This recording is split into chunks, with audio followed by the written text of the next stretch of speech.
images captées par ces caméras de surveillance vont faire toute une différence dans cette enquête pour tentative de meurtre qui s'est produit mardi soir, ici même, boulevard Robert, dans l'arrondissement Saint-Léonard. Vous pouvez voir encore aujourd'hui qu'il y a bel et bien des traces de ce qui s'est passé. Voyez ces images captées par 4 caméras de surveillance. On y voit les 3 suspects, 3 hommes cagoulés, se présenter devant le commerce et ouvrir le feu. Une quinzaine de coups de feu ont été entendus. On peut également ressentir la panique à l'intérieur. Plusieurs tentent de se protéger, se cachent sous les tables, d'autres rampent vers l'arrière du commerce. C'est un miracle que personne n'ait été blessé. L'enquête se poursuit et jusqu'à présent, aucun suspect n'a été arrêté.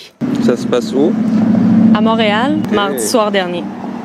Wow. C'est déstabilisant. Ça nous a rappelé la France. Les tireurs avaient pour cible un individu, soit un proche d'un gang de rue du secteur qui était attablé à l'arrière du restaurant avec 3 autres personnes. Ces événements nous amènent à nous poser la question sur le modus operandi de la mafia ou des membres du crime organisé qui décident d'ouvrir le feu malgré la présence de personnes innocentes. C'est typique des gars de gang, là. Ils s'en contrefichent, ils tirent. Habituellement, lorsque les gars de gang vont avoir des contrats d'assassinat, là, par exemple, ils vont avoir tendance à être 1, 2 personnes maximum. Et généralement, cette personne-là va pas vouloir manquer son coup, donc il va tirer à bout portant.